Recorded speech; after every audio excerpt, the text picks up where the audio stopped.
Abra sua Bíblia no livro do Apocalipse, meu irmão, no capítulo número 3, a partir do verso 1. Hoje nós seguimos estudando o livro sagrado, a exposição do texto. Algumas pessoas, eu sempre volto à mesma tecla, porque sempre temos um público novo nos domingos, algumas pessoas que chegam, outros que não vieram no outro domingo. E nós estamos estudando Apocalipse sem pressa, amém? Sem pressa. Se Jesus voltar antes da gente terminar Apocalipse, a gente cumpre a parte do Apocalipse que a gente não estudou, amém? Sem pressa, sem aperreio. Não, eu tenho que... Não, a ideia é nós sairmos conscientes de cada etapa.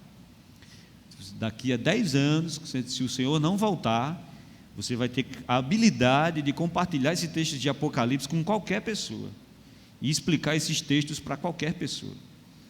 Essa é a nossa ideia, amém? Edificar. A ideia aqui não é só bater um ponto, é edificar. Se a gente puder passar 5, 10 minutinhos depois do horário, vocês me dão esse aval aí, amém? Aí nós estamos nas igrejas. Pastor, por que a gente não pula as igrejas? Alguns jovens chegavam para mim antes da leitura bíblica e diziam assim: por que a gente não pula a genealogia? A genealogia, sem dúvida, é o desafio para o leitor da Bíblia, né? Fulano que gerou fulano, que gerou fulano, que gerou fulano, que gerou fulano, dá uma canseira.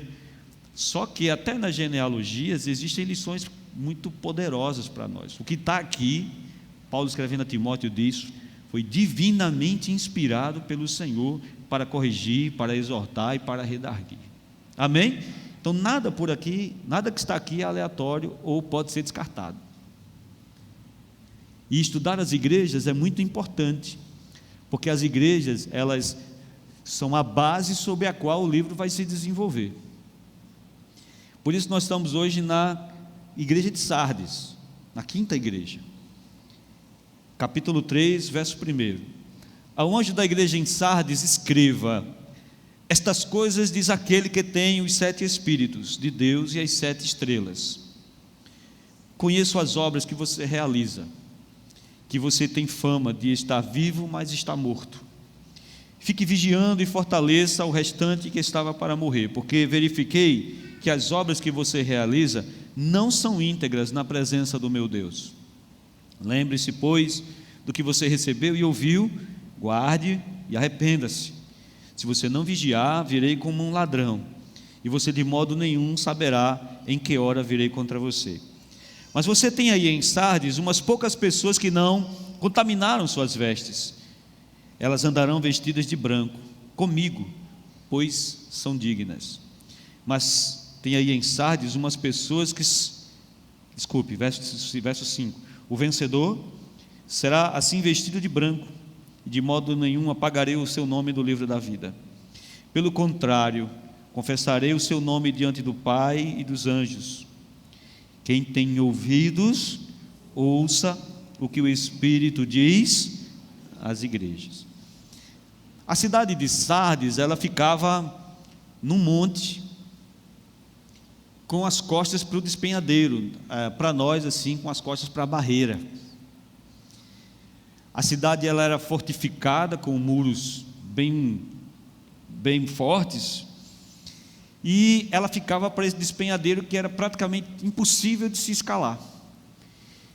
Então essa cidade ela tomou uma fama de uma cidade muito protegida. Isso, para uma época onde as cidades eram constantemente invadidas, era uma enorme vantagem. Para você ter uma ideia, essa cidade, os registros históricos mostram que ela só foi invadida 2 vezes em todo o percurso da sua história. Ela foi invadida por Ciro e ela foi invadida por Alexandre o Grande. Muitos tentavam invadir essa cidade, mas ela era uma cidade, como eu falei, muito fortificada. Isso gerou na cidade uma certa soberba, não na cidade, os seus habitantes, uma certa soberba, uma certa inquietação. Os historiadores dizem que nessas 2 invasões só aconteceram porque os sentinelas estavam dormindo. Os sentinelas estavam tão confiantes que não ia acontecer nada, que os sentinelas dormiram. Por isso, esses 2 conseguiram invadir. Era uma cidade extremamente devassa, promíscua. A padroeira, a deusa dessa cidade era Cibele. embora a cidade tivesse vários cultos a várias divindades romanas.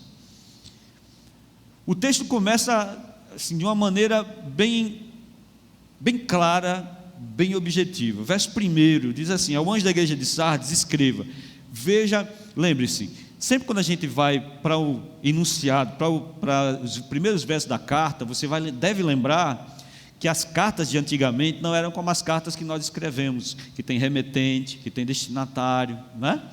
Não, as cartas com envelopes, as cartas elas iam enroladas em pergaminhos e seladas, e dentro da carta já ia o endereçamento das qualificações de quem enviou e para quem enviou. Então, o anjo começa falando quem é que escreve.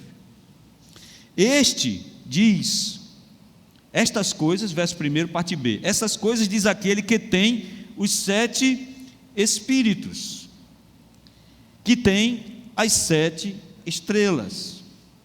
Ele está deixando aqui bem claro que ele tem não só a igreja nas suas mãos, mas o líder da sua igreja nas suas mãos.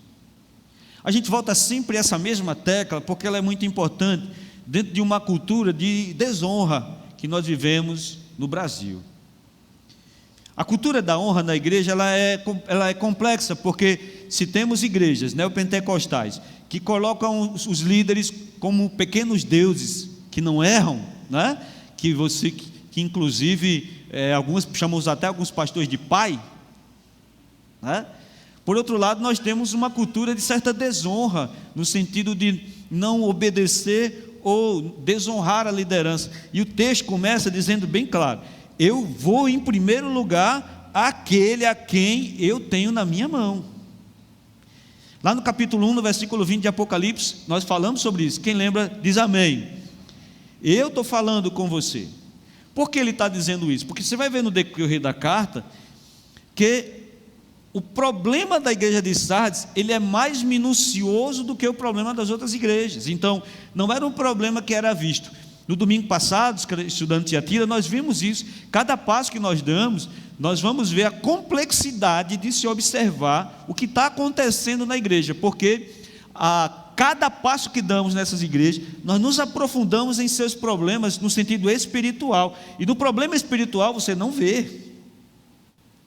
Eu posso ver, como eu posso até medir o relacionamento, se você está bem no relacionamento com a sua esposa naquele dia. A gente pode até medir, como? Aquele casal bem amoroso, às vezes, está meio embicado um com o outro, meio bicudo, né? Aí o homem vai na frente, entra aqui, o homem entra na frente, a mulher depois entra atrás. O negócio não está bom. Mas não tem como se medir o seu nível de espiritualidade. Não se mede nível de espiritualidade pela roupa, não se mede nível de espiritualidade pelo vocabulário, pelo que você fala. Existem não boatos, mas existem fatos de pregadores em grandes movimentos avivalistas aqui no Brasil, que eu não vou dizer nome, porque esse vídeo está sendo gravado, mas esses grandes movimentos avivalistas que o pregador terminava de pregar, ia para o quarto do hotel, cheirar cocaína e tomar uísque. E ele fazia o céu descer minutos antes. O céu descer não, o inferno subir, se ele estava nessa posição. Então não se pode medir a pessoa por isso. Aqui mesmo entre nós, não aqui na igreja de Água Fria, mas aqui na região, nós tínhamos um pastor que fazia o fogo cair de todos os lados. Depois o pastor foi excluído da denominação por conta de um comportamento promíscuo. Depois se descobriu que ele estava gravando vídeos em um webcam aí, compartilhando certos comportamentos que ele tinha. Não se mede espiritualidade. Fulano é um homem de Deus. Fulano é um homem de Deus. Meu pai me ensinava uma coisa, ele dizia o seguinte: meu filho, a lata quanto mais seca, quanto mais vazia, mais barulhenta ela é. Você concorda com isso? Diga amém. Muito bem. Mas aqui ele diz: eu sei, eu conheço, eu sei quem você é, eu conheço as suas obras. Isso significa que não adianta questionar o laudo que ele vai dar da igreja. Ele já dá as suas prerrogativas, ele já dá as suas credenciais, porque ele quer deixar bem claro que o que ele vai falar não pode ser questionado. Ele fala ao anjo da igreja, ele fala ao líder da igreja. E ele começa no verso 1 dizendo assim: você tem, verso 1 ainda, né? Conheço as suas obras, que tem nome de que vives, mas está morto. E aqui é um ponto, aqui é um ponto muito importante. Aqui é o ponto da aparência. Parece que está vivo, você percebeu isso? Mas está morto. Conheço suas obras. Sardes era uma igreja que não havia perseguição velada. Nós falamos isso no domingo, eu vou voltar de novo aqui. Você não pode medir a qualidade da igreja, ou medir a espiritualidade de uma comunidade, baseado em Instagram, ou baseado em algumas coisas que acontecem, que você visita ela costumeiramente, ou sazonalmente, perdão. Porque a aparência, ela engana. Samuel, quando vai ungir o rei, ele busca os primeiros filhos de Jessé, mas Deus diz: não é nenhum desses. E Deus chega, o Espírito do Senhor bate forte em Samuel e diz a Samuel o seguinte: Deus não vê como o homem vê, porque o homem vê a aparência, Deus vê o coração. Então ele está dizendo aqui que a igreja, a primeira pedrada que a igreja leva é essa: você tem a aparência de quem vive, mas está morto. Ou seja, você vive de aparência. Você não é o que você acha que realmente é. Enquanto nós vamos olhar para o capítulo 3, para o que está falando a respeito de Sardes, não há perseguição à igreja de Sardes. Não há nenhum tipo de conflito da igreja para com a cidade, para com a sociedade. Deixa eu dizer um negócio a você: isso em qualquer era da igreja é impossível. É impossível que você se coloque como um cristão e você não tenha conflito com o sistema vigente. É impossível você estar no ambiente, olhe para cá, no ambiente familiar. Se você se posicionar como um cristão, tem conflito? Sim ou não? Então, todas as vezes que você vai ver uma dessas igrejas que não há perseguição, que não há conflito social, que não há absolutamente nada, que pelo contrário, a comunidade aplaude essa igreja, não tem alguma coisa aí que não está batendo certo. Tem alguma coisa aí que você precisa observar com mais carinho. Quem está me entendendo até agora diz amém. O texto dá mais ou menos alguns pontos. Primeiro, ele diz que a igreja, continuando, ele diz: conheço as obras que você realiza, mas você está morto. Fique vigiando e fortaleça o que está restante para morrer. Lembre-se, ainda no verso que eu estou lendo. Verifiquei que as obras que você realiza não são íntegras, mas ela tinha obras. Então, nós podemos fazer um diagnóstico no sentido que essa igreja, ela tinha uma ação direta dentro da sociedade. Era costume da igreja, como ainda é, cuidar dos órfãos e das viúvas. No capítulo 6 de Atos, na instituição da igreja primitiva, olhe para cá, a igreja tomava conta dos órfãos e das viúvas. Então, a igreja tinha um forte trabalho social. A igreja tinha um forte trabalho de atuação na comunidade. Então, era hábito haver esse socorro. Então, dá a entender que essa obra de trabalho na comunidade existia. Dá a entender que no seu hall de membros existiam pessoas poderosas da sociedade. Como é que a gente avalia uma igreja de sucesso? Uma igreja de sucesso tem deputados. Uma igreja de sucesso tem senadores na primeira fila. Aquela igreja. Mas o preço de ter esses poderosos na igreja é o preço de certa forma, se flexibilizar com as ações. Existe um político aí do Rio de Janeiro que estava jogando dinheiro para a Suíça. A conta que ele tinha na Suíça era Jesus. O nome da conta era Jesus. O cara estava roubando dinheiro, botando dinheiro roubado fora do país, e o nome da conta era Jesus. A conta de se ter esses poderosos, a evitar abordar questões contraditórias, Evitar combater as questões contraditórias. Ei, olhe para cá, não quer ter guerra no lugar onde você trabalha? Não fale da sua fé. Não questione quem fala sobre o aborto, não questione quem fala sobre a homoafetividade, não questione se dentro da sua casa alguém se divorciar, não questione, fique de boa, fique caladinho, fique quieto, vá deixando as coisas acontecerem, não é da sua conta. Só que quanto mais você se cala, mais um espiral de silêncio acontece, mais a palavra é cerceada à sua própria consciência. O que é que vai acontecer? O mal ele vai operar. Por que a sociedade está apodrecida? Porque o sal deixou de salgar. Por que o sal deixou de salgar? Porque nós deixamos de combater. Por isso que o texto mostra que havia obras, mas o que é que o Senhor fala sobre essas obras? Elas não são íntegras. Não são obras íntegras. Mas se nós olharmos de fora para dentro, é uma potência. Por quê? Porque tem pessoas influentes nessa igreja, porque essa igreja tem trabalhos de ação social, porque essa igreja é uma igreja contextualizada, ela não briga por causa de certas coisas, ela deixa cada um viver, é uma igreja libertária, no sentido do libertarianismo, do anarcocapitalismo, cada um faz o que quer, não precisa ter regra, não precisa ter lei, cada um faz o que quer da sua própria vida. Só que a Escritura mostra que a igreja, ela é o elemento confrontador da cultura. Nós somos a contracultura, ou seja, a figura que se grava da igreja é aquele cardume de peixes que vai numa direção e aquele peixe sozinho vai contra. Ei, olhe para cá, você é essa pessoa, você é esse elemento. Posso ouvir um amém?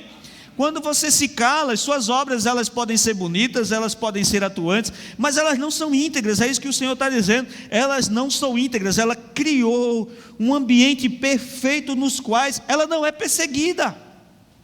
Eu não estou dizendo que a gente vai para o meio da rua colocar cartazes para sermos perseguidos. Eu estou falando que o simples fato de você se posicionar já torna você um alvo.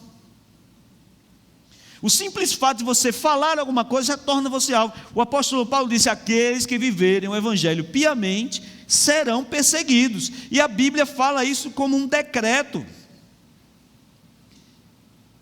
A gente não vai para a rua comprar briga com ninguém não, mas basta você dizer: isso está errado. Ah, você é um radical. Ah, você é um fanático. Ah, você tem discurso de ódio. Ah, você não tem lugar de fala. É assim ou não é, irmãos? E o que é que a maioria faz? Se cala. Eu não quero conflito, eu não quero briga, eu não quero isso. Não havia perseguição porque a igreja cedeu. Não havia conflito porque a igreja resolveu ceder.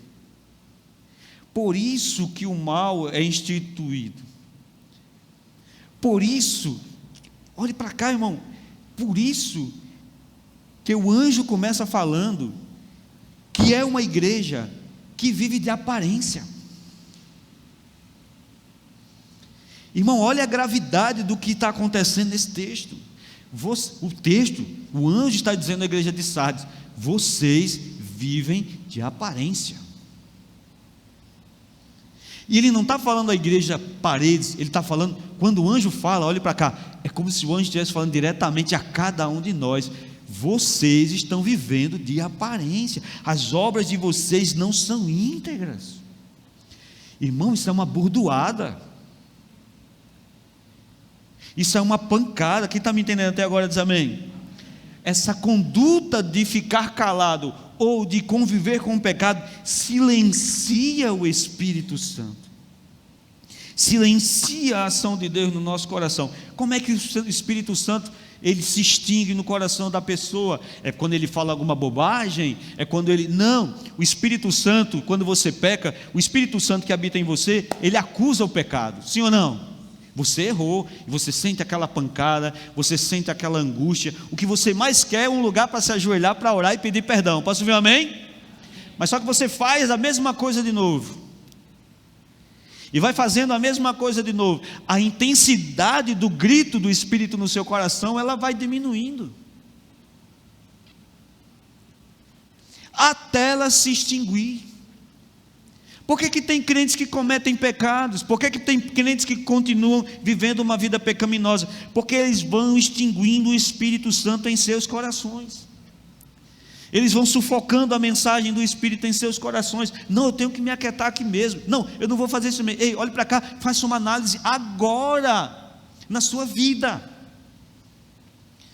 Faça uma análise agora de como você está diante da situação, do que acontece no contexto, se as coisas te ferem, ou se você está se acostumando a viver com esses elementos. Porque Deus, ele proporciona algo interessante. A gente fala sobre uma coisa, a gente fala sobre outra, mas aí quando a gente vê dentro da nossa casa, a gente tenta flexibilizar aquilo que nós chamamos que é pecado. Quando um irmão faz, quando um sobrinho faz, quando um filho faz. E quando você começa a negociar essas coisas, ei, olhe para cá, você vai esfriando o espírito, porque se o Senhor fala que você está errado, e você continua fazendo o que é errado, o espírito vai deixar de falar que está errado. Por isso que talvez algumas condutas que você esteja vivendo em condutas pecaminosas. Porque a sociedade diz que pode, porque a sociedade diz que é comum. Quem está me entendendo até agora diz amém. Então essa não perseguição, ou essa paz que está sendo falada na igreja de Sardes, olhe para cá, é uma falsa paz. Na verdade, é o sufocamento da voz de Deus. Se nós quisermos paz no sentido de sociedade, significa que você tem que calar a voz de Deus, do que Deus determina que você tem que falar, porque a palavra do Senhor diz que nós somos suas testemunhas, para ensinar o que Ele nos ensinou. Se eu não falar isso, o que é que vai acontecer? O mal ele vai se perpetuar, e a missão que eu cumpri não vai ser estabelecida. Pastor, é possível que o Espírito Santo me abandone? Olhe para cá, tem meia dúzia de crente andando por aí sem nada, vazio, se tornou meramente religioso. E o mais assustador disso é que, olhe para cá, mesmo a igreja estando nessa situação, pare e pense junto comigo, Deus resolveu enviar uma carta para essa igreja, porque não importa o estado como a igreja está, Deus ama o povo que está lá no meio dela. Por que Deus está falando essa carta? Deus está falando para envergonhar? Deus está falando para corrigir. Por isso que Ele diz, lembre do que você aprendeu e corrija a sua rota, corrija o seu comportamento, mude a maneira que você está vivendo, dando a entender que em algum momento essa igreja era uma igreja avivada. E nós trazendo essa realidade do contexto de igreja e colocando na nossa vida espiritual, olhe para cá, nós temos fases espirituais em nossa vida, sim ou não? Tem época que você toca aquele hino, você chora. Tem época que você lê a Bíblia e parece que Deus brada assim no seu coração. Mas tem época, olhe para cá, que você está uma geladeira. Ir para o culto é doloroso. Dobrar o joelho é um desafio. A Bíblia serve como camomila, você lê e dorme. Essas fases, olhe para cá, essa transição do vivo para o morto não é perceptível. Porque se você chegasse para um crente da igreja de Sardes e perguntasse a ele, como é que está a igreja lá? Diz, irmão, está uma bênção, a gente está com um trabalho social em tal lugar, a gente está promovendo isso aqui em tal lugar, os cultos são cheios de gente toda hora, está bombando, só vivendo de aparência. Quem está me entendendo até agora diz amém. Eles não perceberam o estado de transição, como a gente não percebe o estado de transição. Mas a gente vai vendo os sintomas e a gente vai percebendo que a nossa espiritualidade ela vai sendo comprometida a cada dia. Por que é que em dezembro as igrejas se esvaziam? Por que é que em alguns momentos o culto virou um fardo? Poxa, hoje tem culto, ó. Essa frase dita nesse contexto está dizendo claramente que o seu coração não quer estar naquele lugar. Poxa, não li a Bíblia ainda, ó. Pô, ainda tenho que ler a Bíblia, puxa vida, ainda tenho que orar para dormir. Essa frase, nesse contexto, está mostrando o seguinte: você não está bem. Quando as pregações se tornam enfadonhas, quando as coisas de Deus se transformam em obrigações, a sua vida espiritual não está bem, porque andar com Deus é um dos maiores, ou se não o maior prazer que um crente deve ter. Se emocionar com Deus, se emocionar com as coisas de Deus, ver a beleza de Deus em todas as coisas, ver Deus agindo em todas as direções, aleluia, ver Deus nos pequenos detalhes, ver Deus nas grandes coisas, ver Deus nos elementos da vida, ver Deus onde as pessoas só veem tragédia, e olhe para cá, essa é a nossa forma de ser igreja. Quando falamos que quando Paulo fala que devemos andar no Espírito, ele está deixando uma maneira bem clara de se andar, é andar com Deus, onde as coisas de Deus não são enfadonhas, elas são prazerosas. Nós não precisamos de escala para servir a Deus. Eu não preciso de escala para estar no culto. Tem gente que só vem para o culto quando está nas escalas.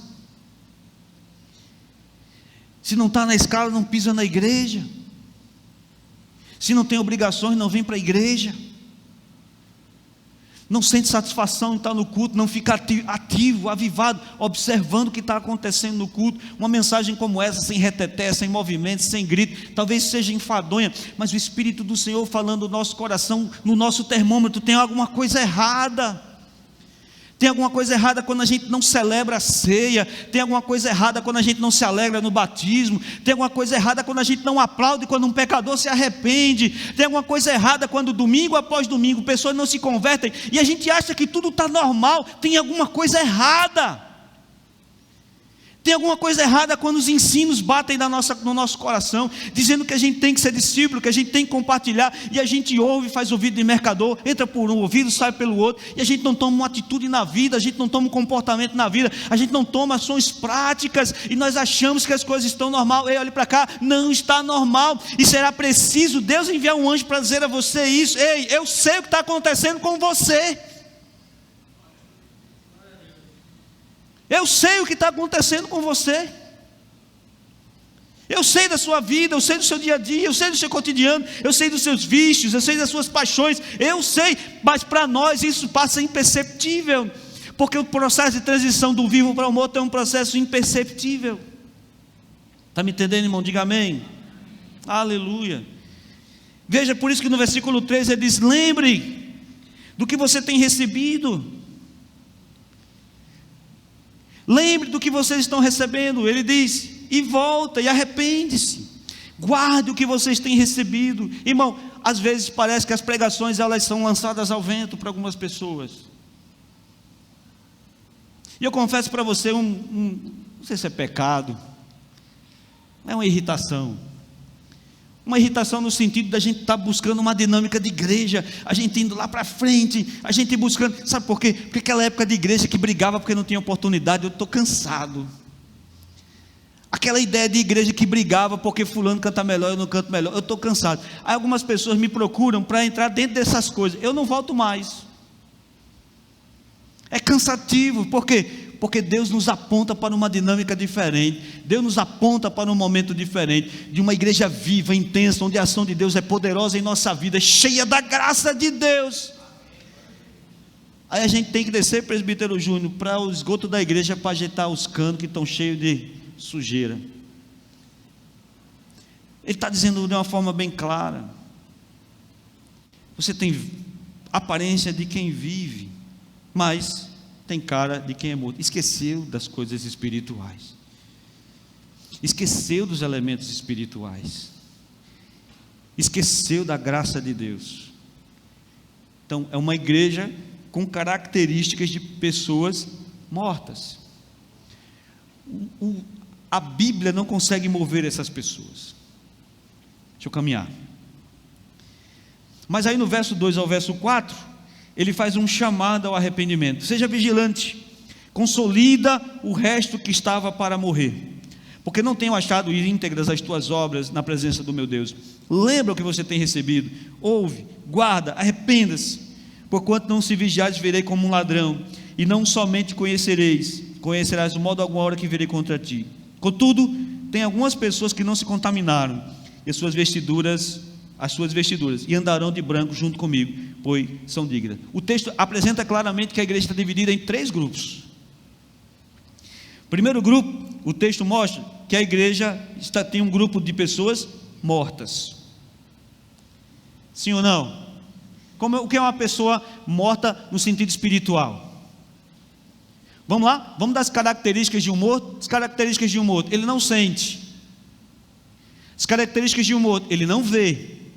As características de um morto: ele não ouve. As características de um morto: ele não se move. Paulo cita a mesma terminologia ao falar da ceia. Por isso, estão muitos dentro de vós aí, fracos e doentes, e uns que dormem. Aí a gente chega, realiza uma ação de desenvolvimento na vida da pessoa. Aí a pessoa ouve e não cresce. Essa pessoa está como? Está morta. A primeira vez que eu me confrontei, olha para cá, com uma pessoa morta espiritualmente, o Senhor me deu essa experiência. Eu me lembrei quando o texto sagrado diz: os que blasfemam contra o Espírito, ou os que pecam contra o Espírito, estão mortos espiritualmente. Digo, por esses, nem ore. E eu ficava, disse, não existe isso. Deus não é Deus que não perdoa. E eu fui para cima, uma pessoa que tinha esse perfil de uma pessoa morta espiritualmente. Nós passamos 3 meses, todas as sextas, eu líder da Jovep, 3 meses, todas as sextas na casa dessa pessoa. Nós oramos 15 dias por essa pessoa, de jejum e oração, para que essa pessoa se convertesse. A palavra entrava por aqui, irmão Edgar, e saía por aqui. Insensível, inerte. A gente saía de lá, a pessoa saía e ia se prostituir. A gente oferecia a palavra, e aí eu me lembro que Jesus falava, era como oferecer pérolas aos porcos. Pastor, é muito duro isso, mas é real. E qualquer um de nós, se não tiver o entendimento ou a sensibilidade do Espírito, pode se enveredar por esse caminho, estar na igreja, frequentando os cultos, mas ter uma vida dupla. Por isso que ele diz que existiam os mortos dentro da igreja, estavam completamente insensíveis, estavam completamente distantes. Uma igreja séria também tem esses tipos de crentes. Entre nós existem esses tipos de crentes. Paulo, escrevendo em 1 Coríntios 5,11, ele diz: agora escrevo, não vos associeis com alguém que, dizendo-se irmão, for impuro, avarento, idólatra, maldizente, beberrão. O que é que Paulo está dizendo em 1 Coríntios 5,11? Existem pessoas entre nós que são assim, que são mortos à ação de Deus, que não escutam o que Deus manda, que Deus fala e eles não absorvem. Deus não tem força para mudar o comportamento dessas pessoas. Eu já lidei com viciados em crack, eu já lidei com viciados em maconha, com alcoólatras. Todas essas pessoas entraram dessa forma na igreja, mas Deus libertou ela de seus vícios. Deus transformou a vida dessas pessoas. Quem está me entendendo até agora diz amém. Porque Deus tem poder para transformar qualquer pecador em uma nova criatura. Mas algumas pessoas querem permanecer mortos. Verso de número 22. Verso número 2, desculpe. Os crentes oscilantes. Primeiro grupo são os que estavam mortos. Segundo grupo são os que estavam doentes. Verso de número 2, ser vigilante. Consolida quem está para morrer. Quem está para morrer não morreu ainda, está vivo. Quem está para morrer está vivo. Posso ouvir um amém, irmão? Deixa eu animar você, que foi tanta pedrada que você ficou meio... Consolida o resto que não morreu ainda, ou seja, socorre os que estão doentes, socorre os que são oscilantes. São aqueles crentes que ficam de um lado para o outro, são aqueles crentes que aplaudem os dois lados do auditório. Eu participei de reuniões onde uma pessoa falava, o auditório, aí o outro ia falar, porque era assim, um a favor e um contra uma proposta. Aí o outro ia falar, danava a falar, e o auditório, eu estou louco ou as pessoas não estão entendendo o que está acontecendo aqui? São oscilantes. E isso existe desde a antiguidade. Olhe para cá, o texto diz que quando Jesus entra em Jerusalém, as pessoas correm para a entrada de Jerusalém, colocam palmas, colocam roupas e começam a gritar: Hosana, Hosana, bendito aquele que vem em nome do Senhor. Mas semanas adiante, Jesus está no palácio de Antônia, junto com Pilatos, e do seu lado está Barrabás. Essa mesma multidão que gritou hosana, grita: crucifica-o. A voz do povo é a voz de Deus? Não é. Porque o povo é oscilante, e existem pessoas na igreja que são oscilantes. Eles não têm convicções fundamentadas, eles não têm convicções fortalecidas. Quem está me entendendo até agora diz amém. Porque elas olham os erros dos outros, elas olham coisas que não é o alvo. Qual é o meu alvo? Meu alvo é caminhar para Jerusalém celestial e estar com Cristo. Eu vou andar um tempo com vocês, algum tempo não vai ter vocês, significa que eu vou sair, significa que alguém de vocês pode morrer, outros vão chegar. Posso ouvir um amém, irmão? Usar a frase que o Rodrigo sempre utiliza: todos nós vamos morrer, você amanhã, eu daqui a 10 anos, amém, irmão? Brincadeira, irmão. Mas nessa caminhada,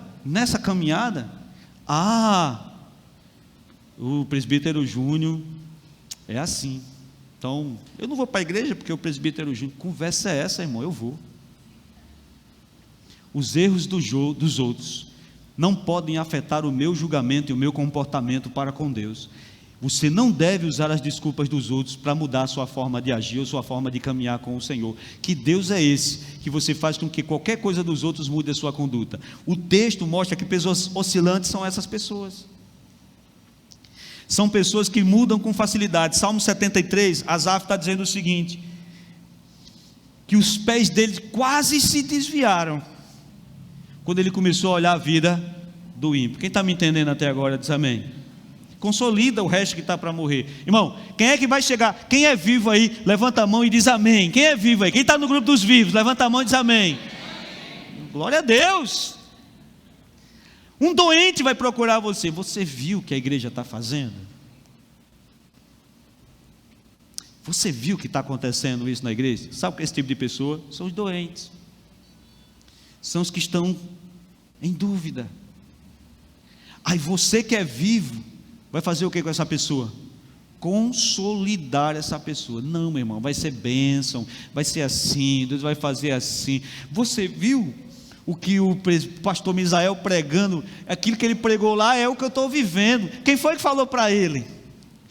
Não. Aí chega para você todo doído. Tem fofoqueiro na igreja.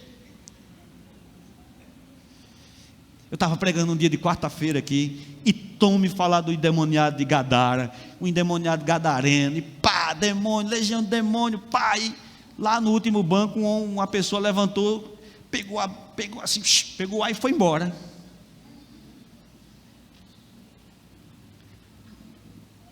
O que foi que aconteceu? Estão falando da minha vida para você?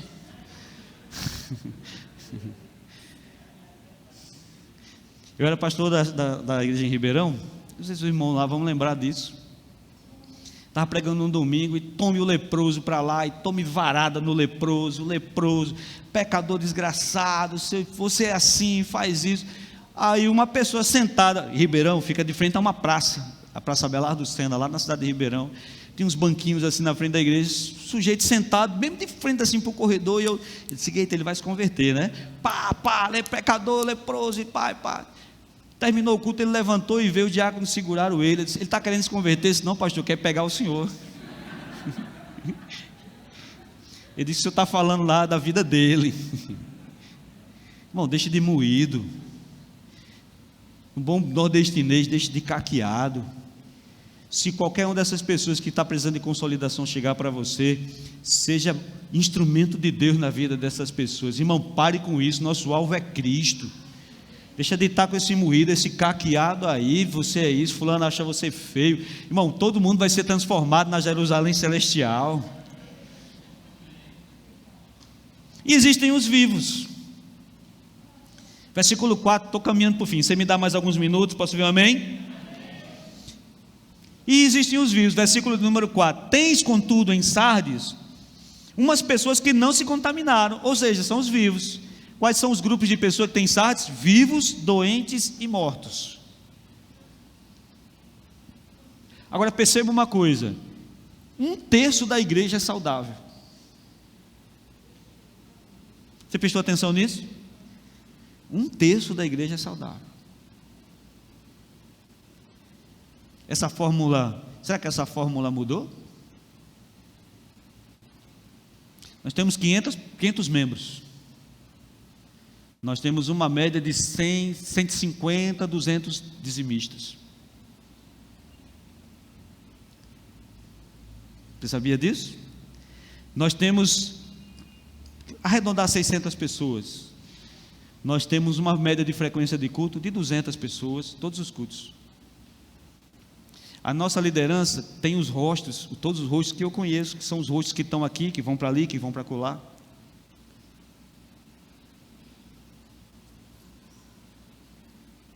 Você entende o que Deus está falando ao seu coração nessa noite? Você está num desses 3 grupos e não percebeu ainda. E não sou eu que vou dizer a você em que grupo você está. É o Espírito do Senhor que já está falando aí ao seu coração onde você está. Os vivos são esses, que não se contaminaram. Ele diz as qualificações: que andarão comigo vestido de branco. E aí, você que é vivo, quem é vivo aí diz glória a Deus. Aleluia. Você que é vivo vai andar no meio de doentes e mortos e não deve se contaminar. Já pensou? Você não vai evitar andar no meio deles, você vai permanecer convivendo no meio deles. Não só é possível, como é necessário. João capítulo 17, versículo 15, vê o que Jesus diz. Se quiser anotar ou ler em casa, você faz. Não peço que tire eles do mundo, peço que o Senhor os guarde do mal. Eles não são do mundo, como também eu não sou do mundo. Santifica-os na verdade. A tua palavra é a verdade. O remédio para permanecer vivo no meio de mortos é estar sempre tomando o antídoto da palavra. O resultado é viver eternamente. Versículo 3, para encerrar as pedradas e passar para a promessa. Versículo 3 diz: se você não vigiar, eu virei como um ladrão, e não conhecerás de modo algum que eu virei contra ti. Como é que está você? Você aparentemente está muito bem, mas como é que você está? Sabe, eu sou pastor, eu vivo do divino, eu vivo no sagrado. Talvez você olhe isso assim, mas assim é muito bom, pastor, não. Mas vivendo no divino, vivendo no sagrado, nós corremos um sério risco de normalizar o que é divino. Os filhos de Eli, eles iam para o templo para roubar as ofertas, para se relacionar com as mulheres, porque eles transformaram o divino em algo natural. Quem está me entendendo aí diz amém. Aí a dinâmica da igreja, deixa eu contar um testemunho para você. A dinâmica da igreja, relatório essa semana, sexta-feira, saí da oração porque o contador da igreja chegou. Aí relatório da igreja, contabilidade da igreja, aí vem relatório estatístico para a nossa sede que fica em São Paulo, aí a administração da igreja, escala, liderança, aí você vai fazendo livro, devocional, você vai fazendo. Chegou uma época, chegou um período da minha vida que eu chegava de 8 horas na igreja e já ia direto para o administrativo. Chegava, não dava tempo, já ia direto para o administrativo. E eu estou fazendo a obra de Deus, E eu fui cansando, e aquilo foi me cansando. De repente, ao invés de eu passar a semana direto, quando eu passava, eu estava cansando já na quinta, já estava ficando cansado, já não queria mais nada. Aí eu fui pregar um dia que eu estava sem condições nenhuma de preparar um sermão. Aí eu fui lá nos arquivos antigos do meu sermonário para pegar um sermão que eu já tinha pregado, para pregar naquele dia. E o sermão que eu preguei naquele dia é sobre Eutico, que estava dormindo no templo, e que dormindo no templo caiu e morreu. O decurso do sermão começou a falar comigo, e o Edivan, de 10 anos atrás, pregou para o Edivan pastor. E eu senti minha miséria naquele dia. E eu senti minha frieza naquele dia. E chorei envergonhado diante do Senhor naquele dia. Porque sendo sacerdote do Senhor, eu estava fazendo exatamente o que eu dizia para os meus irmãos não fazerem. Deus, Ele sempre aciona um termômetro em nós, um sinal de alerta em nós. E Ele diz assim: pare. Veja como está a sua vida. Volte às práticas das primeiras obras. Quem está me entendendo até agora diz amém. E o resultado disso, vou encerrar agora, prometo. Está no versículo 5, versículo 6. O vencedor será vestido de vestes brancas, e de modo nenhum apagarei o seu nome do livro da vida. Pelo contrário, confessarei o nome dele diante do meu Pai e dos santos anjos. Já imaginou isso? Aleluia, glória a Deus. Já imaginou, naquele último dia, no último momento, que você passa por provações? Quem já fez um investimento para comprar uma casa, para comprar um carro? Quem já fez um investimento sabe que você tem aquele recurso, você pode gastar na hora, mas você não gasta, você sacrifica o presente, almejando um futuro. Você não tem como fazer e você segura. Mas olhe para cá, aquele estudo para passar na universidade, o comprometimento que você está fazendo faculdade, trabalha de manhã, de tarde, estuda à noite,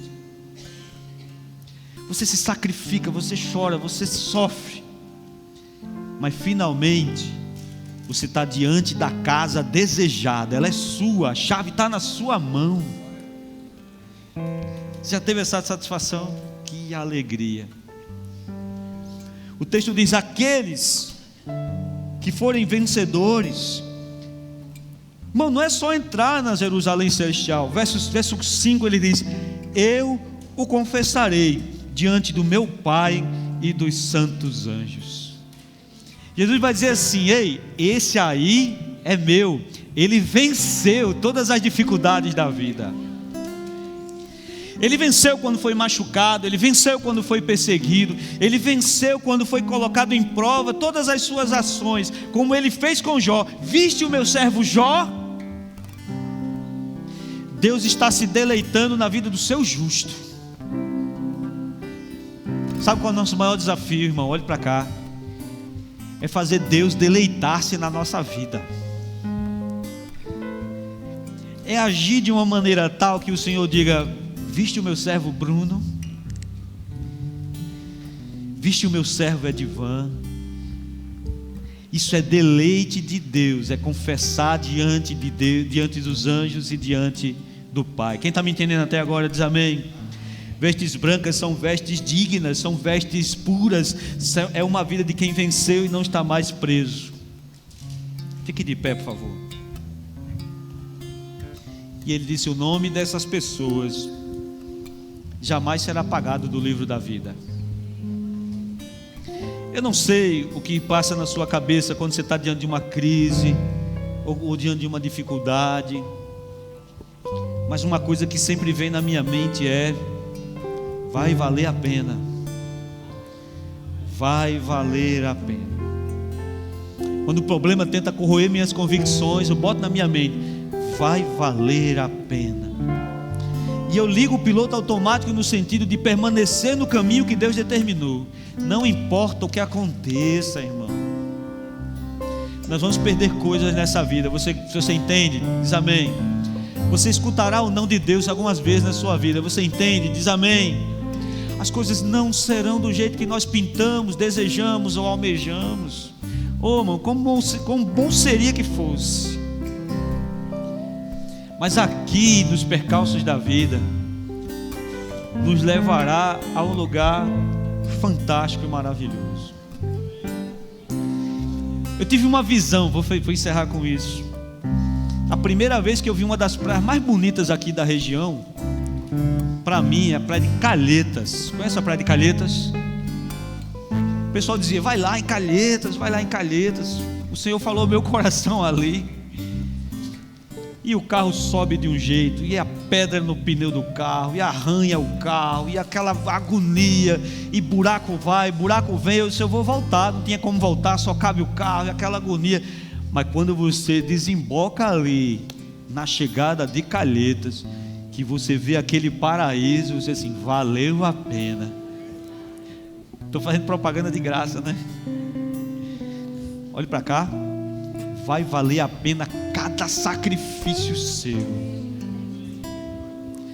Mas como é que vai ser o céu, pastor? Como é que vai ser isso? Nós vamos ver mais adiante. Não importa se você vai de primeira classe ou lá na rabeta. O importante é que nessa grande condução celestial, o nosso nome esteja escrito no livro da vida. Enquanto nós vamos louvar, faça uma análise pessoal. Não deixe ninguém julgar você. A palavra do Senhor diz: se nós julgássemos a nós mesmos, a gente não precisava de juiz. Feche seus olhos. Peça que o Senhor conduza você nessa oração pessoal. Senhor, como é que eu estou? Aos meus olhos eu posso parecer bem, mas como é que eu estou? Como é que está meu coração? Como é que estão minhas emoções diante do Senhor? Eu vou lhe dar alguns minutos para você fazer isso sozinho, para você internalizar a palavra que foi ministrada hoje aqui. Não importa quem você é, não importa quantos anos de igreja você tenha. Oh Senhor, vem sobre nós nessa manhã. Encontrar-me contigo, Senhor. Quero rever meus conceitos, valores. Eu quero reconstruir. Vou regressar ao caminho. Vou ver as primeiras obras, Senhor. Eu me arrependo, Senhor. Me arrependo, Senhor. Me arrependo, Senhor. Eu quero voltar ao primeiro amor, ao primeiro amor. Eu quero voltar a Deus. Diga isso aí, repita. Eu quero voltar ao primeiro amor, ao primeiro amor. Eu quero voltar a Deus.